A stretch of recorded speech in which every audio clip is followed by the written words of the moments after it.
episode bloody 4. So I don't know why I'm saying that. I should be happy, but truth be told, I am mega anxious about the oil leaks. The gearbox was leaking quite badly, the input shaft, so that's got a new seal on it. So that should be fixed. The sump was leaking badly. I've been very careful, done it on an engine stand, so that should be fine, but I just know I'll be gutted if in 500 miles it's still leaking like it was, but not the end of the world. I'm still pretty sure both will be coming out for a full rebuild next winter anyway, so it's fine. Today I want to get the exhaust on and the engine mounts fully in, because then everything else is pretty much just straightforward, like the alternator, carbs, starter motor, bits and bobs. So no reason really why it shouldn't be backing out the garage today, but the exhaust is going to be a pain, and I've been thinking about it, that it's probably best that I strip the Y piece off to fit it independently. And the reason it's got 3 great big Michelor clamps is because it was skew-if and I couldn't fix it on the car, but now it's off the car. I think I should probably spend some time making that fit properly. And then I just hope that the exhaust will, with the engine mount removed, just bolt up. I see no reason why it shouldn't, but you'd think you'd be able to get these bits in, but you just can't. It just doesn't fit. If they put the slip joints here, it would do, but they didn't for whatever reason. So hey ho, I'll report back with progress. Rolled the car back and there's a load of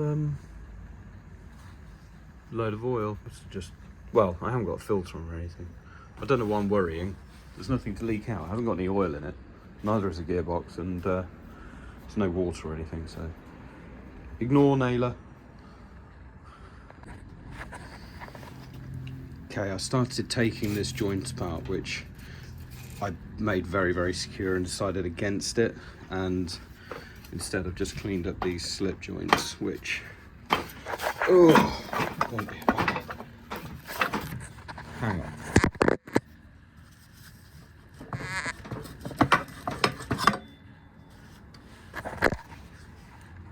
Just clean these up with a bit of paper and a Dremel, so they now slide in nicely. So I'm thinking I'll be able to fit that with it on the car. It is difficult because you can't twist it when you've got 2. Obviously you can on the first one, but on the second one, no twisting, because you're engaged with the other one. Unless I undo it from the manifold, maybe. Either way, that's my decision, so that's what I'm going with. So now I'm going to get the exhaust in and the engine mounts fully buttoned up. I can now see why people prefer having studs rather than cap heads. The manifold seems to be a tiny bit smaller than when it came off, and it's not, you can get that in but not at that end. Anyway, that's a problem for later. Now we have to get the engine mount in there, which is a pain in the arse. So that's the next job. Once that's in, back on the exhausting task.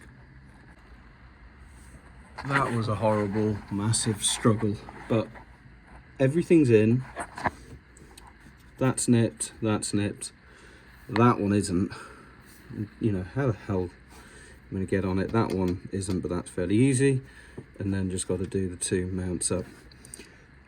I tried, this is the second time of fitting. It's easier to get all of these 4 mount to block at least located, and then it's easier to manipulate these into the right position. But once you got these in, these are buggers to get in, so always do these ones first. Exhaust is loose and gives you more movement. It bloody gets in the way.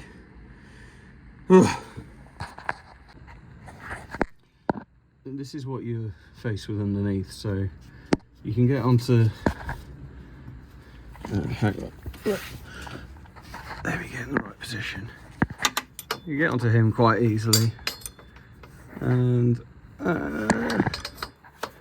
with the exhaust out of the way, I can just about get a spanner on the top one, and then you can get a spanner on both of these and do them up. But yeah, it's not the easiest, but hopefully this will do it without too much bother, as will this one. These ones I remember from underneath, get a spanner and you whizzer, and you're good to gear. Right, that took me a long while, basically, to get the exhaust in and both engine mounts done it properly. I've got nice new strong bolts in there as well, so that's all done. So I'm going to take a break now, and then this afternoon, if we can get the exhaust on, we're on the home straight. 1 step forward and 2 steps back. Engine mounts in. And I forgot to do my earth strap, or straps. I like to have 2. So yeah, got to whip one of those off and put this on now. Right, it's time for an update. We've been making progress. A few steps forward and a few steps back in places, but alternator's on. Exhaust manifold is on. I found one of these U-joints is actually too small. So rather than force it on, I'm just going to buy a new one. But the exhaust system looks like it'll be fairly straightforward. Then just got to plug in the lambda sensor. Heater's on, temperature sensor's on. This temperature sensor's on. Can't do the rad because I haven't got the rad on just yet. The belt's on, pulley's on. The carbs are on but not finally fitted. I've just got to tighten them up, but I didn't know. Oh, I do have the correct screwdriver, I might do that. Then it is literally oil, gearbox oil, radiator, and then it's ready to go. So this is when I start slowing the pace down, because I'm scared of, while I'm working on it, nothing can go wrong. Once it's ready to start, it's, you know, it's big boy pants time, and I get scared. Right, just got to fill the engine up with oil and fit the starter motor. Obviously the radiator, but I'd like to see it start before I bother doing that. The only problem is I don't know where the hell where I've put the starter motor. This is odd for such a bloody great big cumbersome thing. I was surprised. I thought I'd left it here because that's where I took it off, but it's nowhere to be seen. I don't think anyone's stolen it. Why'd they steal my starter motor and not easier, more valuable items? No idea. Right, well, I lost the time lapse for a bit, so I've popped out. I've got pretty much everything done. The only thing I didn't buy was some coolant, so I'm going to start it up and just check it's not completely broken, and then I'll nip and get some coolant later, or tomorrow. It's a fairly easy job bleeding this, thank God. So carbs are on, starter's on. It's got about another litre of oil. That's 5 litres of oil in that can, and I've put a litre in a little can in the back for travel use, so it should take all of it. Yeah, it goes together really nicely, this car. You know, there's bits I haven't done. There is a fork down there to hold the clutch line. I haven't bolted that in, so I just want to check it's not leaking, which is a bit silly because I need to take the clutch line off to fit it. So yeah, I may as well just leave it how it is for now, and then I'll give it a rebleed. So yeah, just got to check it doesn't leak and it drives, basically. I haven't done anything other than take the engine out, put a new clutch in, put the engine back in. So everything else should be fine. I just need to check we don't have major leaks. I'm expecting to have a drip or two, but hopefully no major leaks, and no knocks, bangs, and the clutch works. So here we go. It should be ready for another litre. I don't know if anyone else's twin cam is like this, but it takes forever to fill up. Absolutely forever. Right, Fire extinguisher at the ready. That still feels odd. That's not right.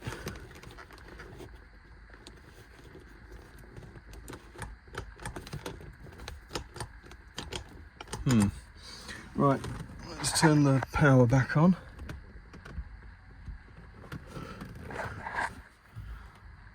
We have no fires. I haven't got the ignition key. Need to go and get that. No fires, no burning. That's good. Alright, come back with the key. Let's give it a click. See if fuel pump works. Right. That all looks okay. So, right, let's just top it off with oil and then give it a crank. Right. It's got a good old glug of oil, so I suppose it's time to give it a crank. Right, that's not good. That feels like the starter motor.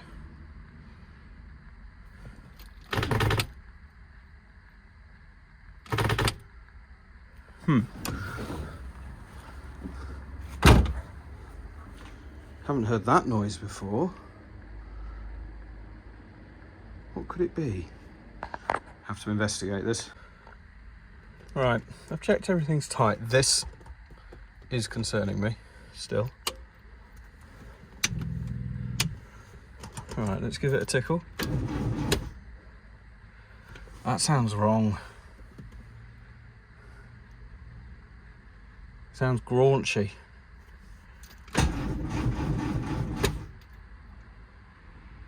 Doesn't sound right at all.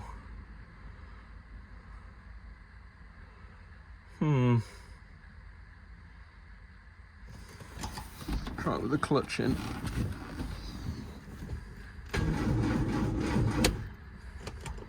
Yeah. Don't know what to make of that. Is that the starter motor? But it's better than it was. I have oil pressure. Everything's working.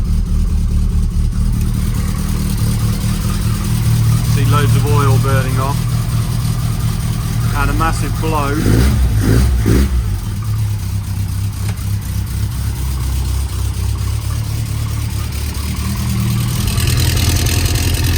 Massive blow.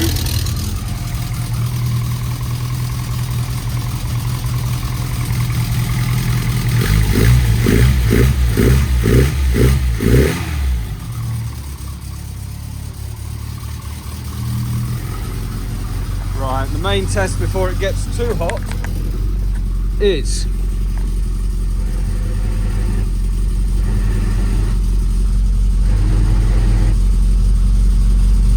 well, that feels horrible.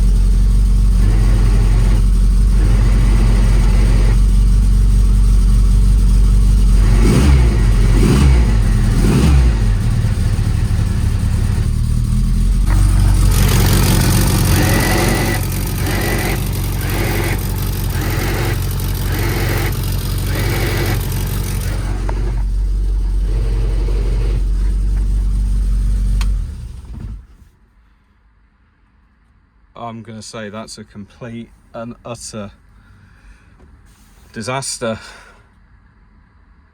It's making a horrible noise when I disengage the clutch.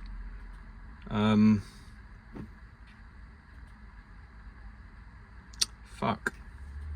Oh shit. I don't know what that is. I've never heard that noise before. Right, start in neutral. Clutch pedal depressed. It'll engage all the gears, no noise.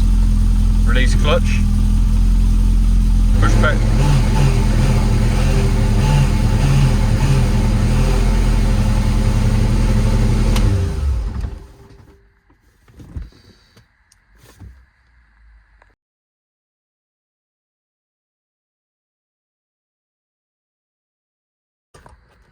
That still feels odd.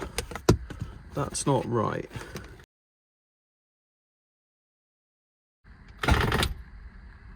Right, that's not good. That feels like the starter motor.